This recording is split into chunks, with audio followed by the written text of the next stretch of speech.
I'm Joe Forrester and I make music documentaries. The subject of this film is jazz, a genre that's never really done it for me, but I'm reliably informed that jazz is making a comeback. No longer the preserve of music snobs' smoky bars, this art form has found a new home in some of London's trendier live venues. We decided to make a film about the resurgence of jazz, but while we were researching, we were contacted by Gino Fagiano, who suggested we come and meet his client, trumpet player Louis Horne. A former talent show contestant and child star, Louis has spent the last 15 years trying to reclaim his place in the spotlight, and his manager was most insistent that Louis, just like jazz itself, is making a comeback. I admit I was intrigued, so I went to meet Louis at his London flat.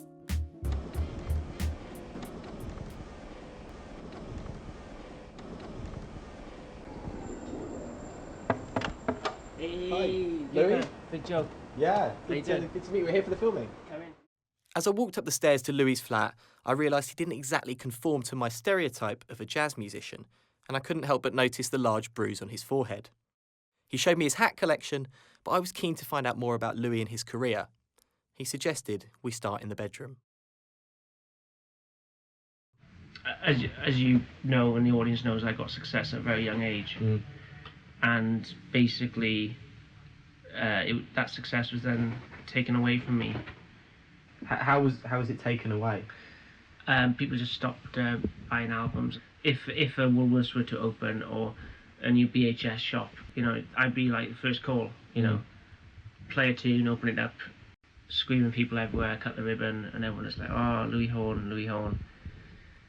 And I was enjoying the life. I had a good life. Does the sort of the music stardom that you once had, does that still help with women? Yeah. Yeah. Getting women has never been a problem for me because of the gigs, even from a young age. Like when I first started out, when I was 9, 10, 11, a lot of older women, teaching me the ropes. At the age of 9? Yeah, well, when I was at the height of my fame, I experienced things in life most men would experience when they reach about 25. Are we talking about sex? You said that, not me. Okay. No, but yeah. I haven't paid for a woman in years. Okay. Yeah. I understand that you had just quite what would be for most kids quite a troubling experience with someone who had grown slightly obsessed with you. Yeah, Stella. So, who's Stella? What happened? She was an old lady, and she abducted me. But for me, it didn't feel like an abduction. It was one of my most fun afternoons. Basically, at the height of my fame, she dragged me into a car and took me home. But great time when I actually got there. I took off the blindfold, and basically she just fed me biscuits, fizzy drinks.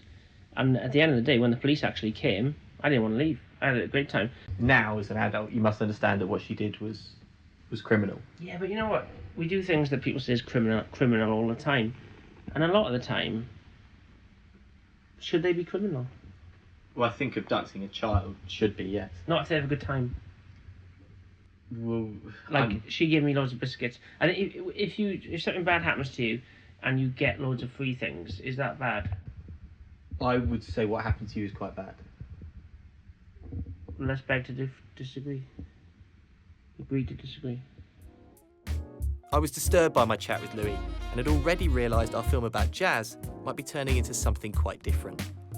Join me next week as I meet Louis' manager Gino and we go further into the murky world of jazz.